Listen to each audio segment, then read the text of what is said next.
My name is Adam, and I'm here in my hometown of Manchester, Connecticut, to learn more about Bistro on Main Street, a restaurant run and operated by the Manchester Area Conference of Churches. I'm meeting with Executive Chef Ben Dubow to learn more. You know, I've always loved cooking, and I've always loved making people happy with cooking, so which is kind of the art of hospitality. So as far back as I can remember, even as a little kid, you know, I come from the middle of 7 kids, so big family. Jeez. And so family dinner was a big deal. Okay. And I remember coming home after school, I would watch the Frugal Gourmet. Okay. And then I would go into the kitchen, and then I'd try to reproduce it and like do dinner for my family. So I've always enjoyed cooking and making people happy with food. And Okay. All right, so you're 7 kids? You come from so I'm the families- middle of 7, yeah. Middle of 7? Only child. So very different. Yeah, very different. Right. Any stories? Anything that I missed out on? I love a big family. Okay. I think there's always activity. There's always fun going on. Okay. So, yeah. Okay. All right, so let me ask you, you said back when you were a child that you knew right from the get-go that you wanted to be a chef. I wouldn't say that I knew I wanted to be a chef. I knew I loved cooking. Love cooking? And became all my part-time jobs. So through college, high school, you know, cooking jobs kind of paid the bills. And actually I was a full-time pastor for 12 years out of college and still did some part-time cooking on the side when that didn't pay that well. But then I kind of burned out on ministry for a while and I needed a new something that would pay the bills. And so I went to culinary school and embraced my hobby as a full-time career. And I've been doing this now for the last 10 years. Oh, okay. Yeah, and now we get to do both. So I'm still a part-time pastor and a full-time chef. All right, so is there any like confusion like between food and religion? No, it works really well. Separation of food and, Right, no, and church. It totally works really well. So Oh, okay. food is ministry. Oh, so okay. people love That's it. good. All right, Yeah. so yeah, like I Body and mentioned- soul. Body and soul, exactly. Yeah. So let me just ask you, like, when did you know? Like back like in kindergarten or like? I Yeah. mean, like when you were Right. sitting there in school and the teacher was, you know, showing you pictures of like, what do you want to be when you grow up? A No, doctor, because the a funny thing is, like, lawyer? the first thing I wanted to be, this is totally random. I remember in first grade, I wanted to be a tree doctor. A tree doctor. A tree doctor. I don't even know if I knew what that meant, but Okay. it seemed like a good idea. Okay. So I'm going to say like 5th or 6th grade Okay. is probably when I started finding, you know, the first time I ever really cooked was two summer jobs I had. Both were out on Martha's Vineyard. One was in a little burger stand, flipping burgers, soft ice cream, that kind of thing. And then I worked at a commercial fish market where mostly it was just filling orders and retail. But they let me get involved in the kitchen a little bit, steaming off lobsters and making mussel salad and coming up with specials and stuff. And that's kind of when I fell in love with the creativity of cooking and the flavors and using fresh ingredients. And so I was probably 14 at the time. 14. Okay, that's good. You know, Yeah. the earlier the better. Absolutely. I mean, you know, my situation, you know, back in kindergarten, the teacher would be like, so what do you want to be when you grow up? And showing me those pictures of like a doctor, a firefighter, Right. a teacher. And I would just basically say, I just want to get through the rest of the school day. Right. That's all I Yeah, want why to do you- for why the... you stressing me out with all I know, this stuff, geez. right. So, basically, let me just ask you, what's like your favorite thing to prepare, either here, you know, at Main Street Bistro or, you Right. know, back at home? So people always ask, I think that's a standard question for chefs. Yeah. I don't really know.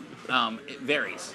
I think it's whatever's fresh and in front of me and looks great. So Okay. I love, you know, going to farmers markets or the local farm, and I love cooking seasonally and new kinds of flavors and kind of creative twists on classics. And so whatever that looks like, that's what I kind of enjoy cooking. Okay, so I understand as well, Main Street Bistro, you guys, you know, have a close relationship with a lot of your vendors, right? Yeah, so we take, you know, as a chef, I take sourcing really seriously, where we get our food from. You know, I think cooking is, I was a philosophy major in college. Oh, really? So for me, cooking is very much about ethics. Okay. And so where we source our food from, where we spend our dollars, do we invest them in local farmers and local markets and artisans, or are we sending them off to, you know, importing stuff from, you know, Mexico or California or whatever. So I try to keep as many dollars local. I love to kind of know my farmers, know my fishermen, and know the folks who are raising the meat and the livestock and those kinds of things. So I take, we're kind of obsessed with where we source things from. Okay. All right, so would you say you're more heavily involved? What's your favorite topic, business or philosophy? You know, I enjoy both of them. Really? Yeah, yeah. So how many philosophers can you quote? Descartes? you Sure, know, Descartes and Kant. I'm kind of a Socrates. Kantian when it comes to ethics. Kant? You're a Yep. Kant fan? Yep, Okay, I'm a big Kant fan. I'm a big Socrates fan. Okay, Yeah, love, you can't go wrong with Socrates Yep, and Plato. Yep, Socrates, Plato, Yep. all the greats. Yeah. So let me just ask you one more thing. Here at Main Street Bistro, what do you guys have? Do you have everything for, you know, lots of types of food for everyone? on the menu? Or? Yeah, and so we said, we call it French-inspired, locally sourced. Okay. And so we do a lot of French classics. All right. We have the bouillabaisse, we often have coq au vin, we have, a steak frites.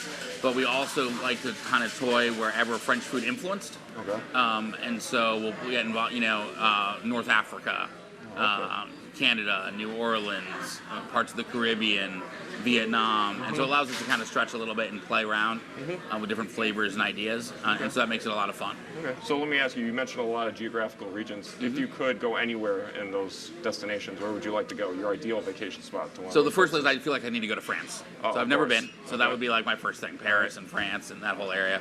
But then I would love to do a trip through Asia. So, Asia? Personally, I love, it doesn't really fit French, but Korean flavors get me really excited these days. I love Thai food. I love Vietnamese food. Sri Lankan is kind of I've played with. And so I'd love to do kind of an Asian trip. Okay.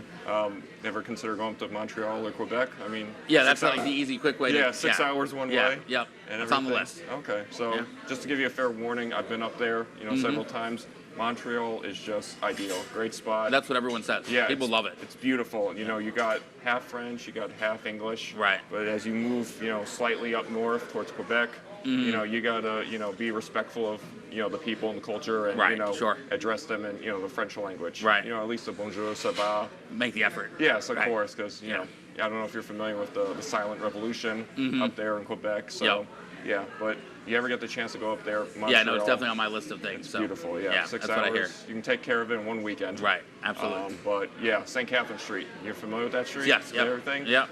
Beautiful, beautiful street. Just fair warning, it reeks of cologne, perfume, and marijuana. So that's quite the combination. Yeah, it's quite the combination. Right. So but it's a beautiful place to go up. Especially in the fall. See all the beautiful fall foliage up there through Vermont. So I used to work at a camp up in the Adirondacks, and we were maybe an hour away from Montreal. Okay. But never made it up there on my day off. Okay. So there's a lot of French-Canadian influence up there as well. And so begins my first time at the rodeo. Hopefully what little knowledge I have of French cuisine goes a long way. So help guide me through this. So for somebody who's never experienced bouillabaisse. So it's a classic dish from the Provençal region. So it's kind of a seafood stew, a fisherman stew. But it has flavors of anise and Pernod, which are like licorice flavors in it. Okay. And a lot of fresh herbs and white wine. It's really delicious. Made with a lot of different kinds of fish. Ours is with monkfish. Okay. Haddock or cod, depending on what's freshest. Shrimp, mussels, and clams. Okay. So I know that in France and in other French-speaking countries, it's known as, was it fruit de mer? Yep. Yep. Yeah. So that's good. That's good. All right. So that's just fruit of the sea. Yep. So we get all those kinds of things in there. You get a nice broth. It also has saffron in the broth, which gives it a nice flavor. And traditionally, you serve it with a rouille and crusty bread. And so often in France, they would actually serve the fish and the broth separately as two different courses. But in America, it's traditional to serve it as kind of a fisherman's stew. Okay, so show me the ropes. How do I dig in? So just take a bowl? Yep. Take a spoon? And I would just take a little bit of whatever fish gets you excited. All right. And a little bit of the broth.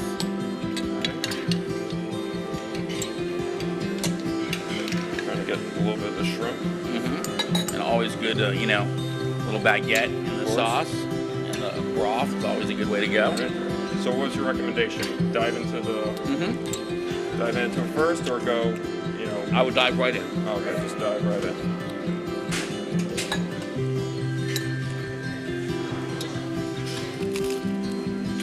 And you can taste that Pernod and that saffron through really nicely. A lot of garlic.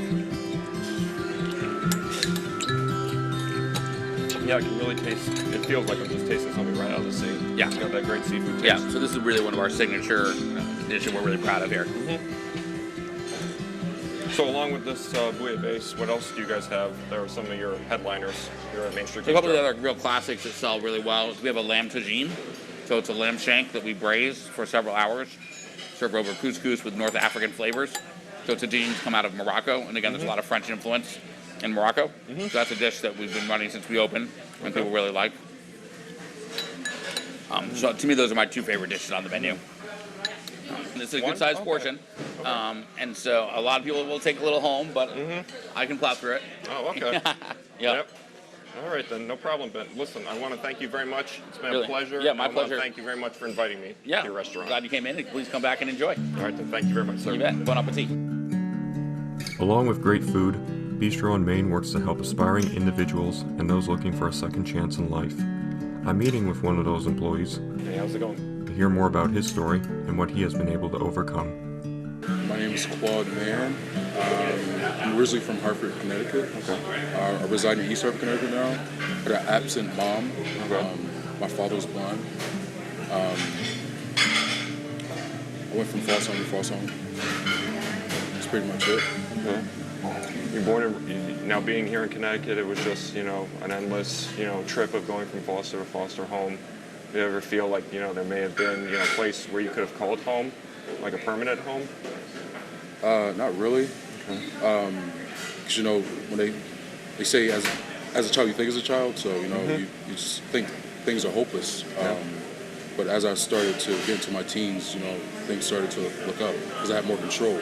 So, yeah. Okay. So basically, where you are in your age, would you say you're pretty comfortable with where you are in life? Is there always room for growth? Always room for growth. Always room for growth. But at this particular moment, I'm okay. Okay. All right. So let me just ask you, how did you end up here at Main Street Bistro? How did the forces of nature bring Claude here to Main Street in Manchester? I honestly believe that's what it was because I've been going through a deep depression for like 4 years. I was unemployed for, I want to say, about a year and a half. Okay. And literally a stroke of luck, I went through Craigslist, which I never do because I've always been skeptical. And this place showed up, and it was perfect. It's like it was calling me. So I showed up, and Chef Ben gave me a shot. That's wonderful to hear, Claude. Let me just ask you, now that you got your feet wet and you're thrown into the fire, so to speak, pardon the pun, is this a profession you could see yourself developing in the future? Could we possibly see Chef Claude opening a restaurant down in NYC? It's a possibility. Actually, one of the reasons why I got into cooking is my father was a cook. So at that point in time in my life, I was kind of lost and I don't know. I found cooking and I guess I'm going to be a chef. Yes, okay. Yes. All right. So you're just taking it one day at a time, just coming here to work? Are you strategically thinking it out, planning it out, working here, maybe going to culinary school? I have a little book that I like to write all my ideas down in. For the future, hopefully that restaurant or Chef Claude takes off and I'll be prepared. That's wonderful to hear. And let me just ask you, when you mentioned that time when you were going through a depression, what was that like? I mean, obviously, only you can, know what that's like. But, basically, how did you, pick yourself up and, get out of that funk? I tell you, it was difficult. I started to look in the mirror every day. I just didn't see I didn't like what I saw, so something snapped, and that's all it took. Really? Just one moment? Just one moment. Just me looking at myself in the mirror, like looking directly into my eyes. That's all it took. What do you like to do, in your spare time besides, working here and cooking, for the masses? I am a hardcore gamer. A what? Hardcore gamer. Oh, hardcore gamer. All right. Yeah, So what's your preference? PlayStation, Xbox? I currently have both. Okay. I think in order to have a balanced gaming experience, you just get everything. You know what I'm saying? I don't think anyone's better than the other. So are you going to be in line for the new Xbox or the PS5 next year? Both. Both? Come on, you gotta have a preference. What is it? Xbox? Or Xbox. Definitely Xbox. Any reason why? Well, originally when the Xbox dropped, you didn't have to have external memory. It was already internal, some of it anyway. And also you can download your music. That's what kind of swayed me to that side. PlayStation, you had to put in discs and like that. Oh, okay. So what's your favorite game there, whether it be on PlayStation or Xbox? I would say 2K. 2K? NBA 2K. NBA yes. 2K, okay. Yes. So you're a big sports fan, right? Huge sports NBA, fan. Madden, Yep. Madden 20? Yeah, Madden 20. You got that now? FIFA. FIFA? Oh, Yeah, okay. definitely. All right, Yeah. so you're a big sports fan. Yep. That's good to hear. Any preference, your favorite sport? Basketball. Basketball? Yep. Who's your team? Dallas Mavericks. Dallas Mavericks, Yeah. okay. All right, they had a good run a while back Yeah, ago, we did. but, you know, Yeah. Golden State Warriors took over, and now, what was it, King James? Yeah, King James in now's LA. got AD Oh, and the man. gang, and, you know, and who else? Oh, you can't forget about the silent assassin, Kawhi. Oh, yeah. Remember out there with Paul George? Yeah, they just signed it with the Clippers. So. Yeah, you can't forget Kawhi. Remember, fun guy? Oh man, yeah. I can really relate to Kawhi. Oh, Quiet, but you know, silent but deadly. Hard worker, yeah, definitely. Yeah, really. He goes out there and you know he does what he needs. That needs to be done. Yeah, He he won gets it done. championship MVP in San Antonio, and he did it the same thing out there in Toronto. Yeah. And now he's back home. Yeah, he broke up 2 3-peats. What? He broke up 2 3-peats. Oh yeah. Yeah. Yeah. Stopped Golden State Warriors from 3-peating and Miami Heat. Oh yeah. That's pretty cool.